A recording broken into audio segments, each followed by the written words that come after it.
बालू उत्खनन पर लगी रोक की सरकारी मियाद 15 अक्टूबर को पूरी हो गई। इसके बावजूद भी बिना बंदोबस्ती के बालू उत्खनन पर रोक जारी।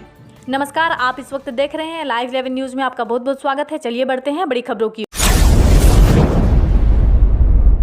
हम खबरें दिखाएंगे आपको देश दुनिया की, राजनीति की, खेल की, क्राइम और मनोरंजन की सभी छोटी बड़ी खबरें। देखते रहिए लाइव 11 न्यूज, सिर्फ live 11 news. National green tribunal NGT द्वारा मानसून अवधि में बालू उत्खनन पर लगी रोक की मियाद 15 अक्टूबर को पूरी हो गई है। इसके बावजूद नदी घाटों से नहीं हो रहा है बालू का उठाव। 10 जून से 15 अक्टूबर तक 3 माह बारिश के दौरान नदियों में बालू एवं मिट्टी कटाव को रोकने तथा नदियों में जल जीवों के आने के कारण बालू उत्खनन पर रोक लगा दी गई थी। अब 16 अक्टूबर से बालू खनन का रास्ता साफ हो गया है, परंतु बोकारो जिले के बालू घाटों की बंदोबस्ती नहीं होने के कारण नदियों से बालू का उत्खनन नहीं हो सकेगा, जिससे विकास की गति आगे भी थमी हुई रहेगी। बालू घाटों की बंदोबस्ती के संबंध में कोई निर्णय नहीं लिया गया है। इधर बालू घाटों की बंदोबस्ती नहीं होने से निर्माण कार्य पर प्रतिकूल असर पड़ेगा। वहीं एनजीटी की अवधि पूरी होने के बाद चोरी छिपे होने वाली बालू उत्खनन पर अंकुश लगाना आगे भी चुनौती साबित होगी। चूंकि एनजीटी की मियाद पूरी होने के बाद निजी और सरकारी निर्माण कार्य में गति पकड़ने की उम्मीद है। इस संबंध में गोमिया विधायक डॉक्टर लंबोदर महतो ने राज्य सरकार पर ठीकरा फोड़ते हुए कहा कि राज्य की निकम्मी सरकार को 32 महीने पूरे हो गए हैं। एनजीटी की बालू उत्खनन पर लगी रोक की मियाद 15 अक्टूबर को भी पूरी हो चुकी है। इसके बावजूद भी सरकार नदी घाटों को बंदोबस्त कराने के प्रति संवेदनशील नहीं है। राज्य के निकम्मी सरकार की वजह से पूरे राज्य में विकास की गति रुकी हुई है। उन्होंने सरकार से आग्रह करते हुए कहा कि सरकार जल्द ही पूरे राज्य में बालू घाटों की बंदोबस्ती कराए, जिससे सरकार को करोड़ों रुपये के राजस्व मिलने के साथ साथ राज्य में विकास की गति भी आगे बढ़ सके। वहीं इस संबंध में गोमिया सीईओ संदीप अनुराग टोपनो ने कहा कि एनजीटी की मानसून अवधि पर लगी रोक की मियाद 15 अक्टूबर को पूरी हो गई है, परंतु बालू घाटों की बंदोबस्ती नहीं हुई है। इस कारण बालू का अवैध रूप से उत्खनन की रोकथाम के लिए कार्रवाई आगे भी जारी रहेगी। आइए सुनते हैं इस संबंध में डॉक्टर लंबोदर महतो गोमिया विधायक ने क्या कहा।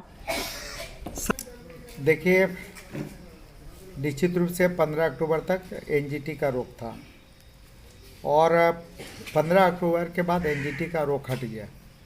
लेकिन ये राज्य सरकार इतनी निकम्मी है और ये राज्य सरकार की निकम्मेपन का ये नतीजा है कि ये सरकार के बने हुए 32 महीना से ज़्यादा हो गए और इस 32 महीने में पूरे राज्य में ये एमडीओ की बहाली नहीं कर पाई है। बालू घाट का ऑक्शन नहीं हो पाया और बालू घाट का ऑक्शन नहीं होने के कारण, एमडीओ की बहाली नहीं होने के कारण आज पूरे राज्य के हजारों घाटों, जो कैटेगरी 1 का है, कैटेगरी 2 का है, आप इन बालू घाटों की बंदोबस्ती नहीं हो पाई है और जिसके वजह से अरबों रुपये के राजस्व की क्षति राज्य सरकार को हुई है। तो राज्य सरकार को अभी भी राज्य सरकार सचेत हो जाए कि आज एनजीटी का रोक हट गया और बालू के कारण पूरे विकास की योजनाएं रुकी हुई है। पीएमजीएसवाई के सरकारी जो पीएमजीएसवाई का प्रधानमंत्री आवास योजना का वो रोका हुआ है, पीएमजीएसवाई की योजनाएं रोकी हुई है, मुख्यमंत्री सड़क योजना की योजनाएं रुकी हैं। सारे विकास काम बालू के कारण बाधित है और ये बात सही है कि एनजीटी का रोक हटा, लेकिन आप देख ले, सरकारी रॉयल्टी की बात करें, सरकारी रॉयल्टी की बात करें तो निश्चित रूप से जो बालू घाट चिन्हित है, जो कैटेगरी 1 का, कैटेगरी 2 का है, जो बालू घाट डीसी को ग्राम सभा के साथ ग्राम सभा को हैंड ओवर करना है, जो जिन बालू घाटों का नीलामी होना है, आप देख लीजिए कि क्या स्थिति है नीलामी का, एमडीओ बहाली की क्या स्थिति है।